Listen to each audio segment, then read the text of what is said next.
we've done all of this stuff. We've set up all of this complicated crap.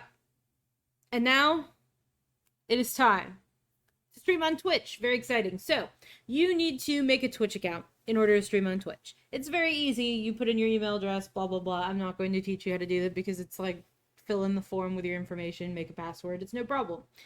You do have to verify your email address. It's kind of whatever. I use Julia Cam as the channel that I mainly stream on. And it's mainly meant to be an kind of overflow channel to the SCPT streaming. So if you want to stream and you want to stream on Julia Cam, I can potentially help you hook up with that. But let's talk about some of the settings that we use in order to get everything grooving. So obviously, managing stream, I actually do that completely through OBS. I do not do that here on like the Twitch settings and things. But yeah, so this is just you go to your channel and then you see all this stuff. My account that I'm using here is not monetized because it's just an overflow channel.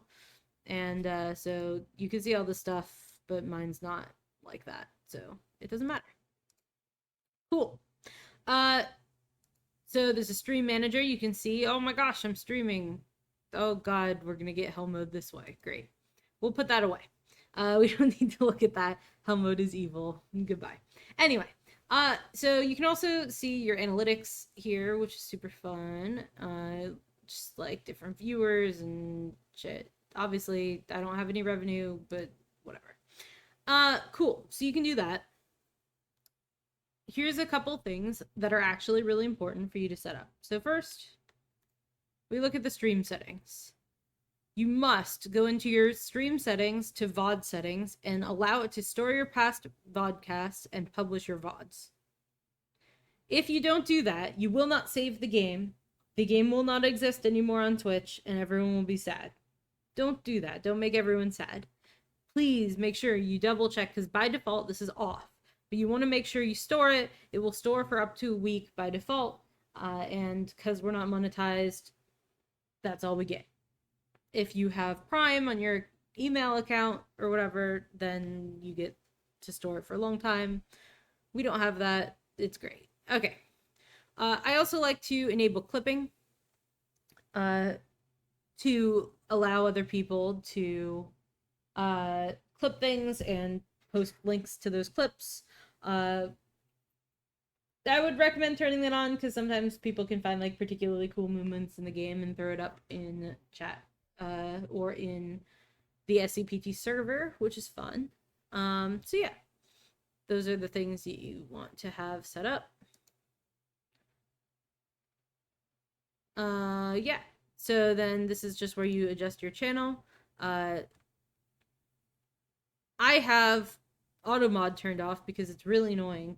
But you may need to have it turned on if you're getting a lot of spam or whatever.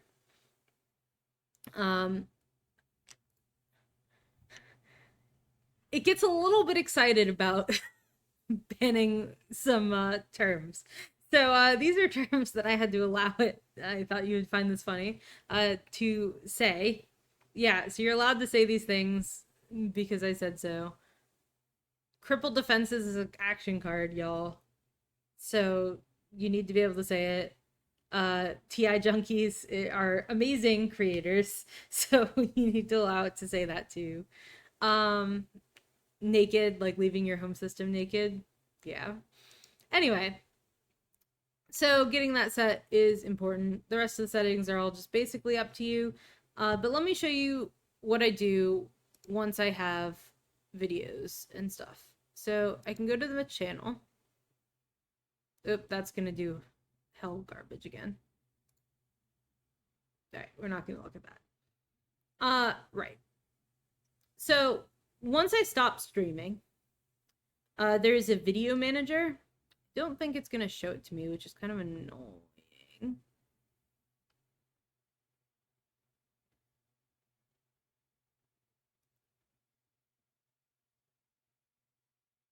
Yeah, so apparently I can't access it while I'm actively streaming, which is okay.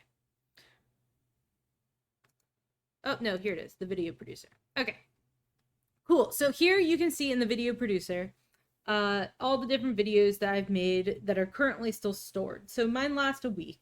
And so here's some interesting and important things that you need to be able to do.